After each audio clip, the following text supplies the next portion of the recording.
You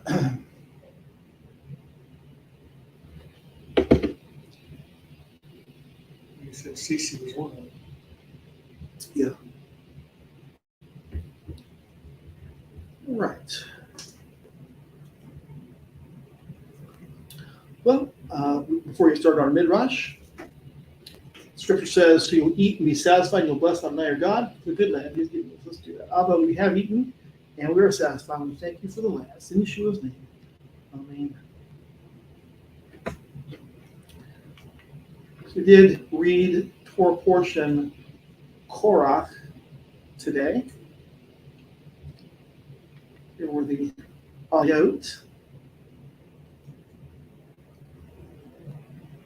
And so now comes the time we've all been waiting for it. Part number 2 is how many mitzvot were in this week's portion? Is it 3, 5, 7, or 9?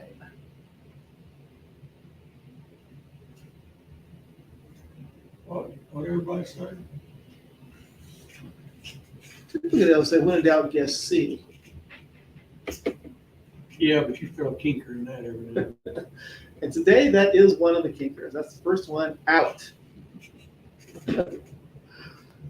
Is no C. I'll guess A. And it is a guess.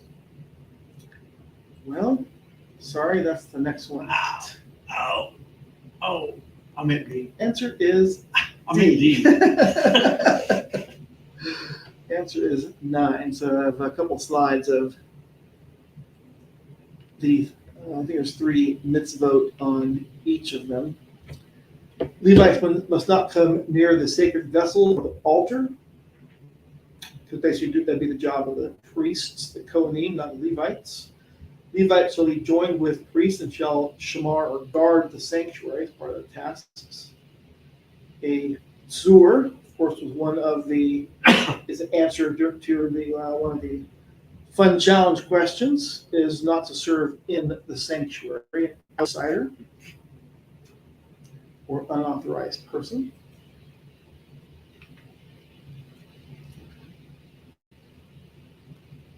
Priests and Levites shall not leave the sanctuary unguarded, so that's a negative command, to not leave it unguarded, The redemption of the firstborn is in chapter 18, verse 15. 18:17, not redeem the firstborn of an ox, sheep, or goat. What happens to those instead? They are offered. They are offered. Their blood is splashed, as it says. So And you're redeeming the firstborn of unclean animals. Yes, or the ones that are not necessarily unclean. That's the way it was worded when I read it. Well, it's, Of the unclean animals, first part of the unclean animals. I was thinking it's just those that, the only ones that are proper for the sanctuary offering are oxen, sheep, or goats. But I guess cattle would fall into that same category as oxen.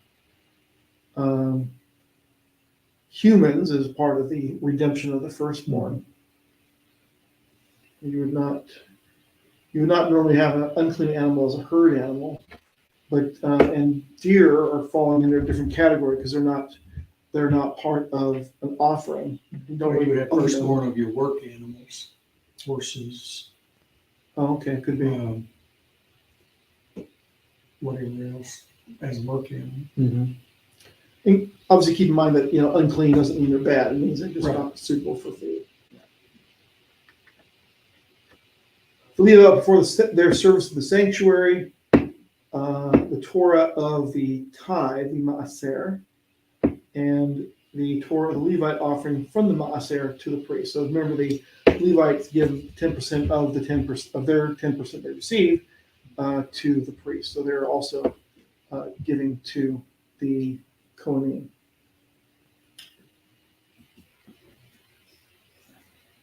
Kohanim get the creme de la creme. That's what Korach was mad. So in the Exodus, the Korach's rebellion in the Exodus, in other words, the timing or the chronology of it. So there's not as sometimes is the case. There's not a single opinion about in terms of when Korach's rebellion was chronologically. Was it chronological or not chronological during the Exodus? According to what the rabbis have discussed about it, here are two kind of opposing opinions. The first is Ibn Ezra, who says these events are out of chronological order and it occurred just after the tabernacle was inaugurated. In other words, at the death of Nadab and Abihu. And his assessment is that when the sons of Aharon replaced the firstborn son priesthood, this angered Korach because he was a firstborn son and had been supplanted by the Aharonic priesthood. The second opinion that I have is from Ramban, or Nachmanides, who says there is no compelling reason to assume this is out of chronological order. And so, in sequence, then, this would have taken place just after the incident with the spies. And so Korach's resented started back kind of the same time as the Levites were replaced by the firstborn. So that's similar. Korach's resentment started when Aharon was made the high priest, or when Elizaphan, son of Uziel, was named as the chief of the Kohathites, which, of course, Qorach being from the Kohat clan, became a subordinate to someone else. And so he was already miffed at being essentially passed over for being chief, which he thought was his rightful position. And the rebellion that, Korach's rebellion gained traction widely, or more widely, when with the decree from this portion we see where everyone over age 20 would die in the desert. So those are two different opinions about when this took place. So the next slide asks a question, or discuss the question, where are we in the annual cycle? As we mentioned, also, it's one of the fun challenge questions. We are soon to be in the fourth biblical month, and at some point after the exile to Babylon, return of the exile, the month became known as Tammuz, which is, of course, named after a Babylonian deity. It's only referred to as the fourth month in the Tanakh. Zechariah does make reference to the fourth month in chapter 8, verses 19 to 23, where he says that about the fast of the fourth month. He mentions that. The fast of the fourth month. And it's the fast day associated with breaching the walls of Jerusalem, which would be in the Second Temple period. It would have been the 9th day of the fourth month. And after the temple was destroyed, when the walls were breached by the Romans instead of the Babylonians, the fast of the fourth month began to be observed on the 17th day of the month. And that's a distinction even today within Karaite versus Rabbinic Judaism. The majority does it on the 17th day of the fourth month in commemoration of when the Second Temple was destroyed, whereas in Karaite Judaism, the fast is observed on the 9th day of the fourth month. And this is not a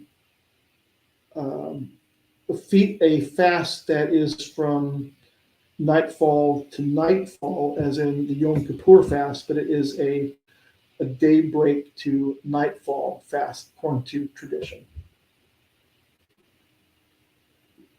So according to my view of this is that what Zechariah is saying is that the fast days will be turned to joy, but I don't think that's happened yet.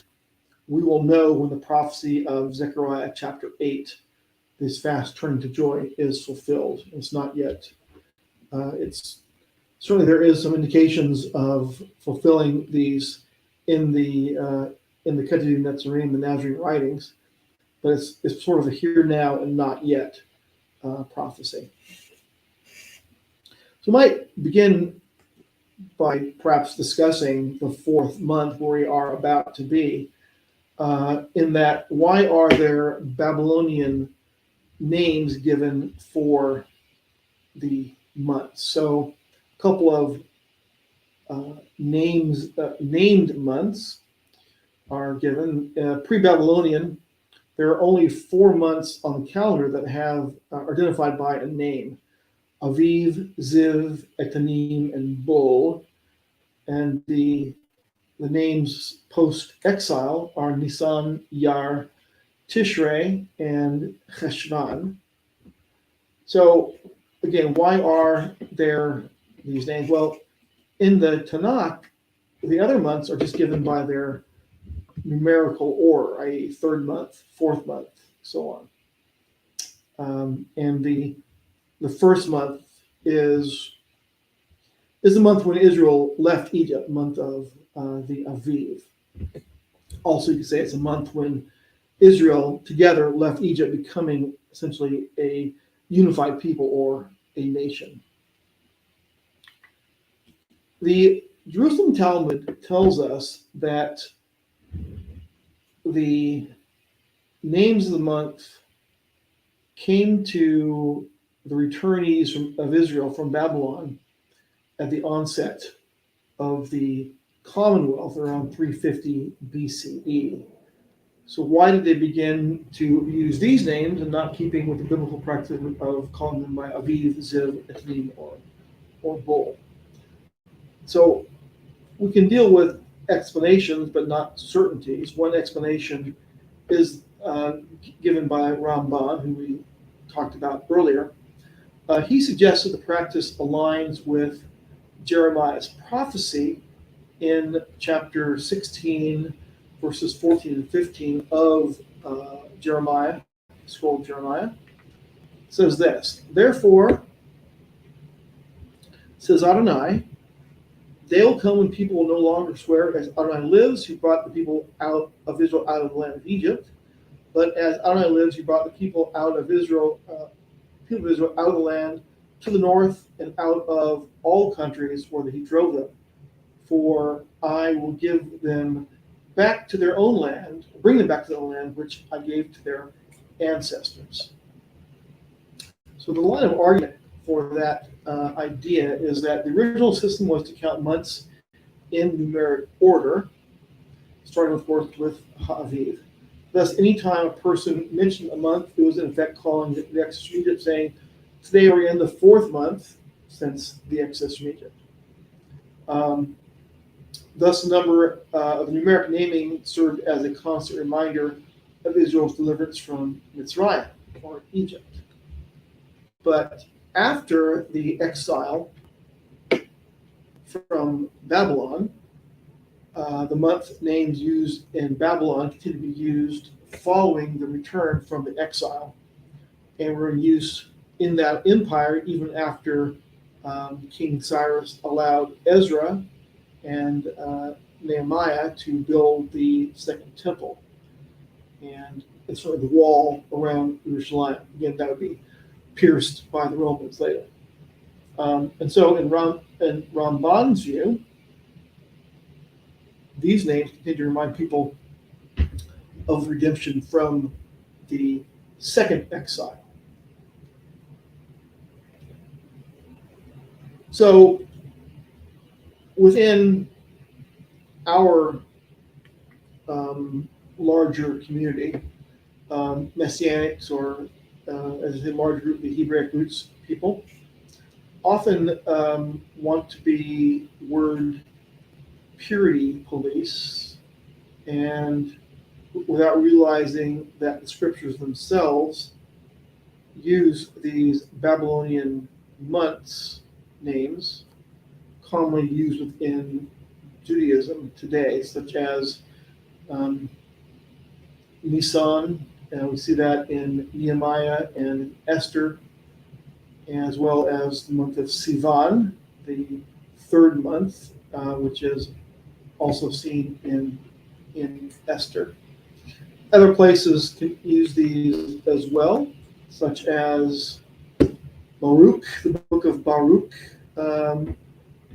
using Sivan, Nehemiah using Elul, as well as First Maccabees. Nehemiah also uses Kislev, as does even Zechariah, chapter 1, verse 1. We see Tevet being used in Esther, Shavat being used in Zechariah, Adar being used in Ezra as well as in Second Maccabees. So the month names that returned from Babylon were also used in, some of them were used in Scripture. Tammuz was not. I never see that. The only time you see Tammuz is a negative sense of, weeping for Tammuz. It wasn't used in Scripture as a month name. We see many of them, the Babylonian names that were used. So let's look a little bit at our readings. The word Qorach itself probably means baldness from a word Qorach. Taking things. He was a taker of things. Korach took. His path to destruction probably started with putting his self-interests above the best interests of not only his clan, but the Levites as well as the people who followed him as well. The first word in our portion, Vayichak, and he took. So sometimes that could be a good thing, as we see from, you will take my people, as in the where it says, I will free you from the forced labor, redeem you. In verse 7, I will take you as my people, and I will be your God. So that word is used in the same sense as a husband takes a bride, but that's not really the way that Korach seemed to use. He took things that weren't given to him. So what is the difference between Adonai taking Israel to his bride and that which Korach took? Well, I think the bride belongs to Yah, but what Korach was trying to take did not belong to him. He was trying to essentially usurp or to steal it. In an early translation of this section of this portion, of course, into Aramaic, the Targum. Targum is an Aramaic word, of course. It means translation with commentary, is kind of how it's understood. It uses it peleg, which means and he separated himself.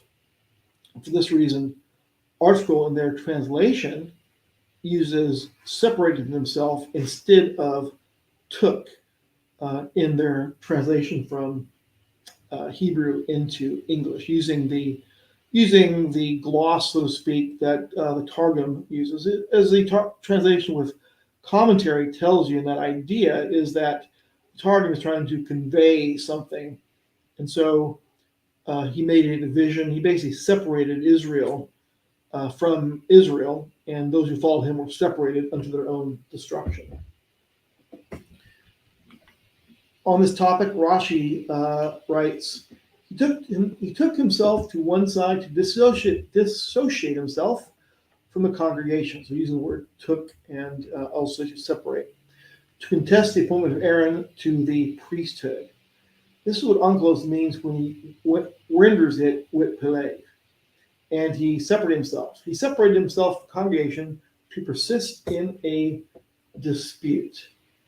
And this next slide I've imported from a previous study. It's kind of hard to see, but it shows the close relationship between the sons or the grandsons of Levi, Amram, Yitzhar, Hebron, and Uziel,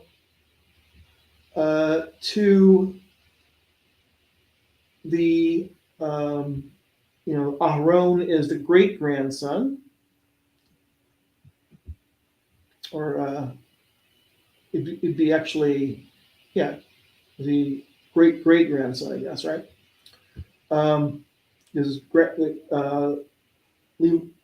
was the grandson of Levi, so it'd be great grandson Aaron. And Kohat, the second son, and Korach is derived from the second son. So that as is Hebron and Uziel were also sons of Kohat. In that sense, Korach was a firstborn son of Yitzhar, as Aaron was a firstborn son of Amram, but he was, again, the Kohat was the second-born son of Levi, not the firstborn son. But it does show a very close cousin-type relationship. The sons of Korah, though, did not die. We'll see later in Bamidbar 26. So even one of the songs we listened to today, it was entitled Psalm 130, which is not one of the psalms that the son of Korah wrote, but the band Sons of Korah does a great job of, I think, bringing to life the psalms in kind of a modern musical sense, but using the words of the psalms. But they wrote numerous songs from Psalm 42, 44, 45, 46, 47, 48, 49, 84, 85, 87, and 88, including a famous maskil or wisdom song. As a deer pants for the water brook, so my soul pants for you, O God.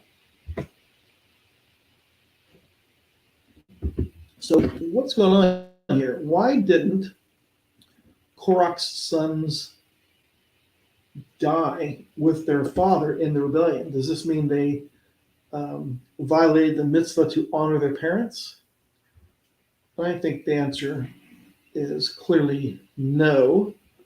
When you're, in this case, a parent was so grievously violating Torah, you could say that the better course of action was obviously to not follow your parents, but to their destruction, because they were not leading a way that would allow them to live long in the land, because they'd be not even making it to the land because of their sin, and they'd be dying right away in the wilderness, not as they're old, but as right about now. Korach is one of the most popular subjects in the Midrash, and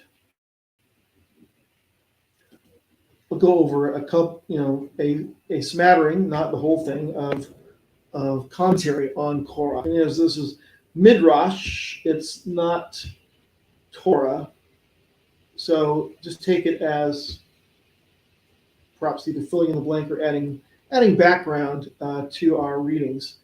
First, here, Korach was rich. How did he become rich? By looting.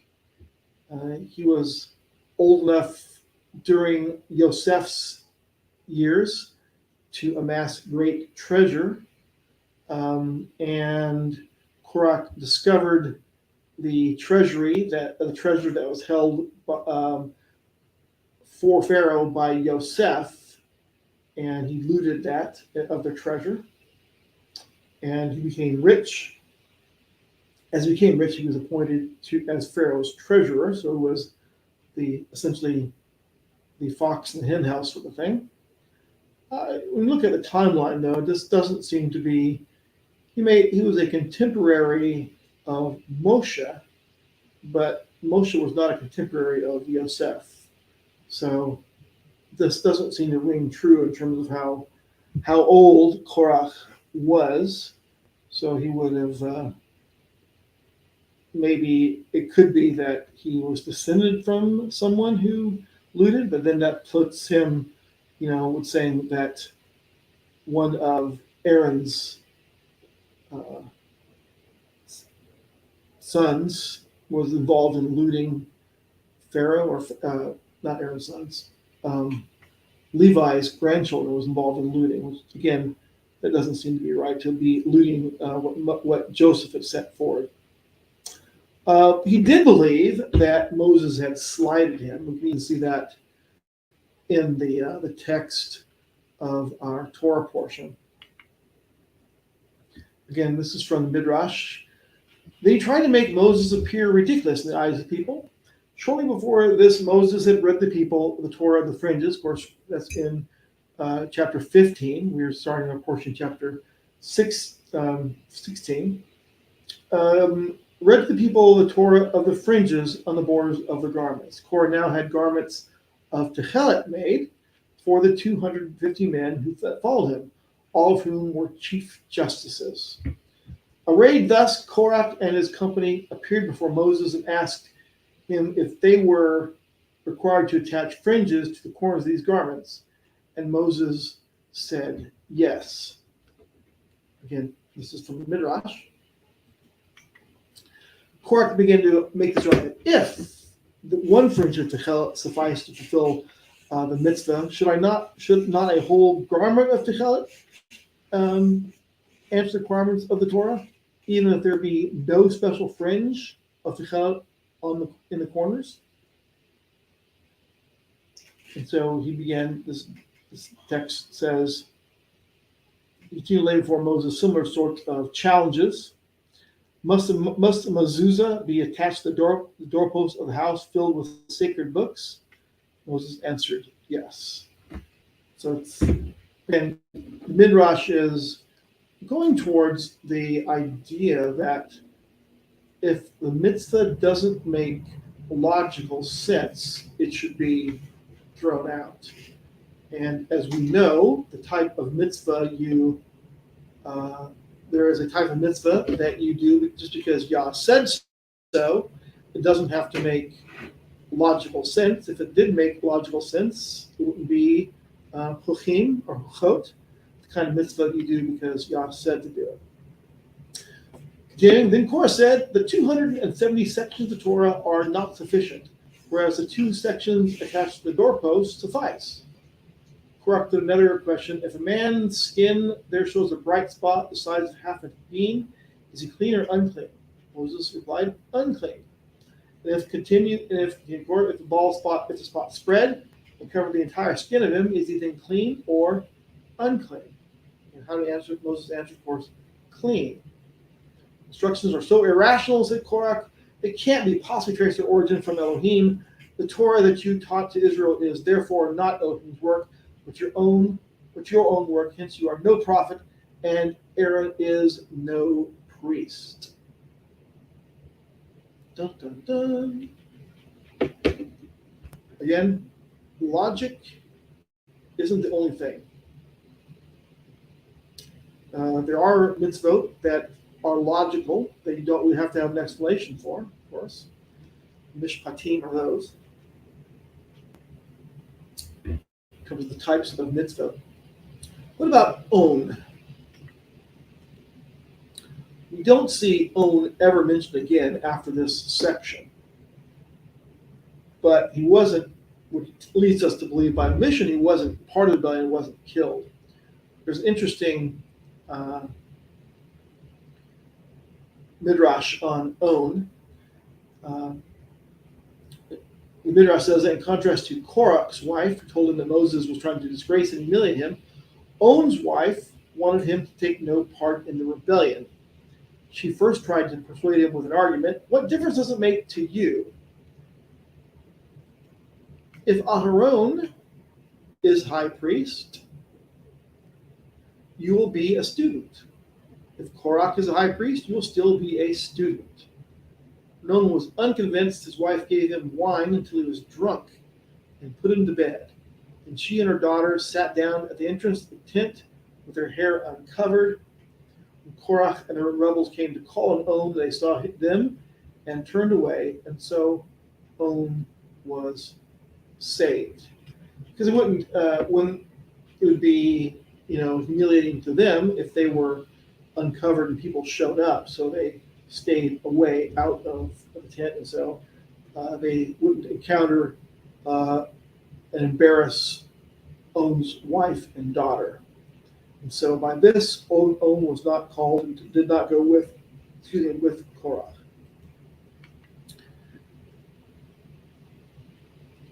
It is in reference to this miraculous deliverance and to his life spent in doing penance that this former follower of Korach was called On the Penitent, son of Pelet, miracle.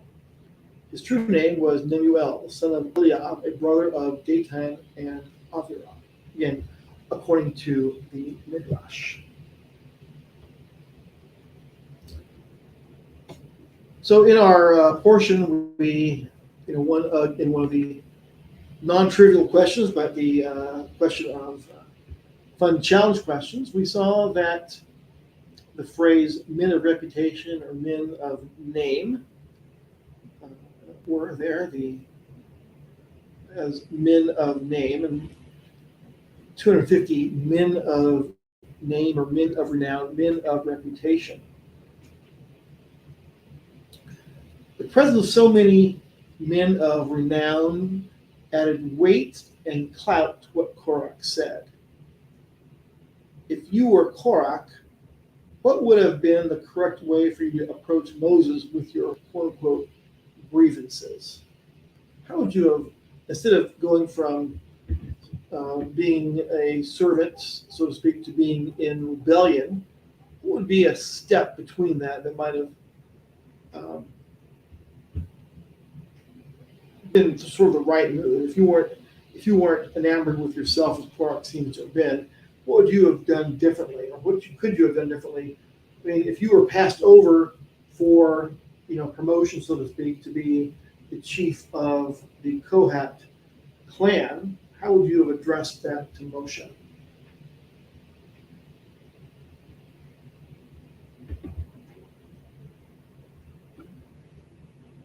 Well, you could have started with the first step. You could talk to him about it, why you're upset.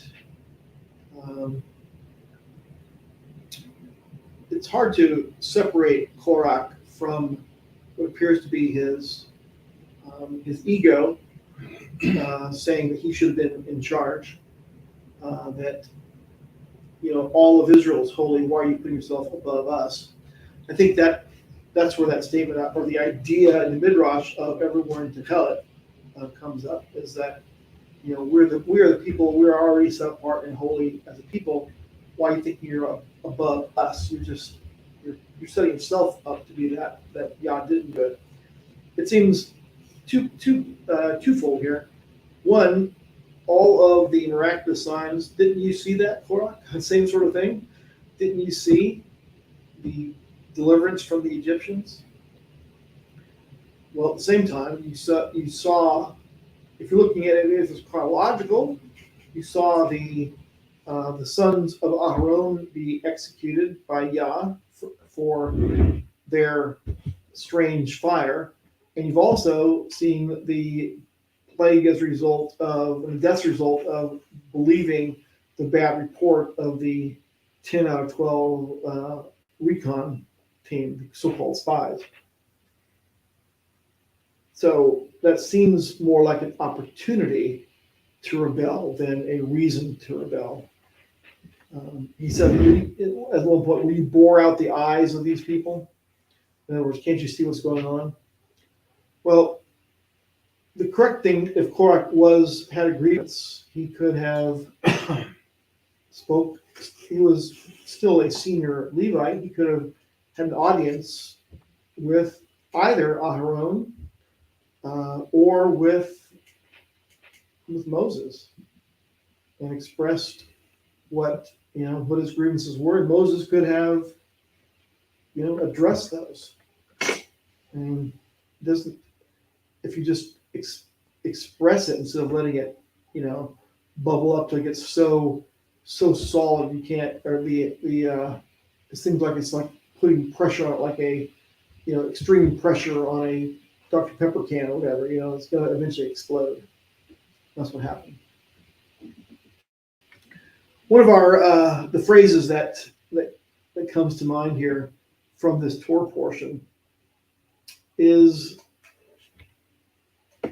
the perception that Egypt was the land flowing with milk and honey. It's like completely opposite. The ultimate twisting.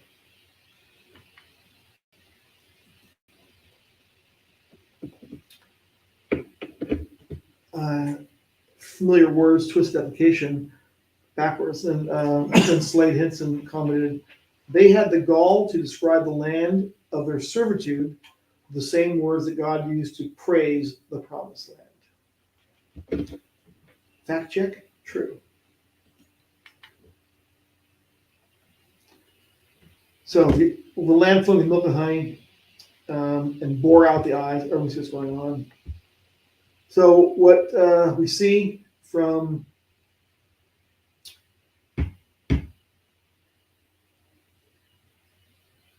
Second Corinthians 5:7, we walk by faith and not by sight. The idea of boring out the eyes, in other words, you can see what's going on. It's not really what the reality is. That speaks to us as well. In that, certainly if the tests in the wilderness we see from 1 Corinthians chapter 10 are for us, what can we learn about this? Not everything is by sight. There is a walk of faith that's promised by Yah to be that way. And so you walk in that promise, not necessarily in what your eyes tell you that's going on. And certainly when this should be quite obvious when someone says that Egypt is a land flowing with milk and honey. It's it's almost laughable, but if not, how tragic it was for those that believed that lie.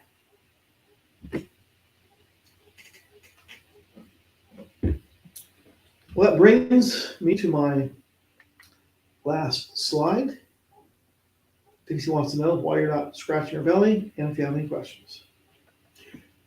I think I brought up before a little nugget that I had found. Uh-huh.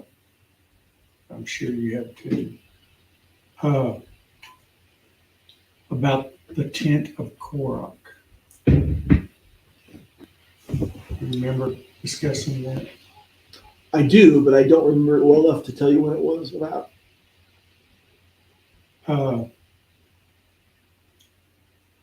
In Hebrew, and you looked it up for me. Oh yeah, uh-huh. It's It's the Mishkan. Mishkan Yeah. Mm-hmm. of Korah. Right.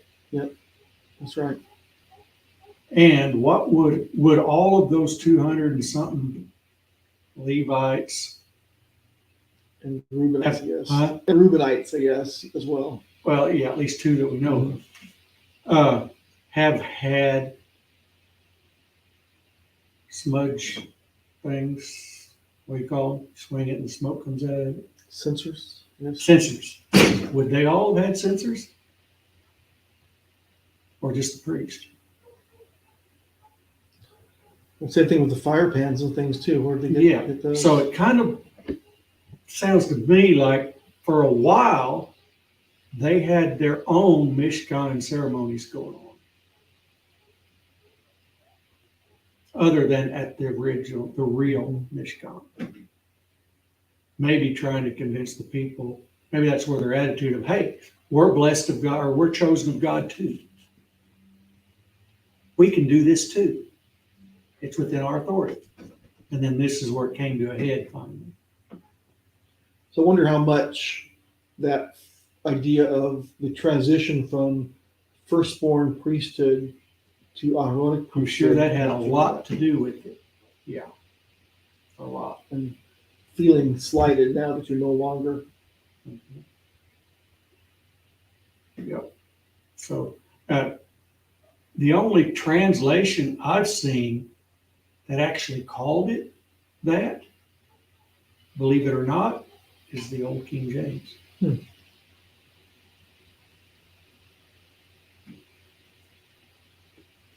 So King James got it right for once. All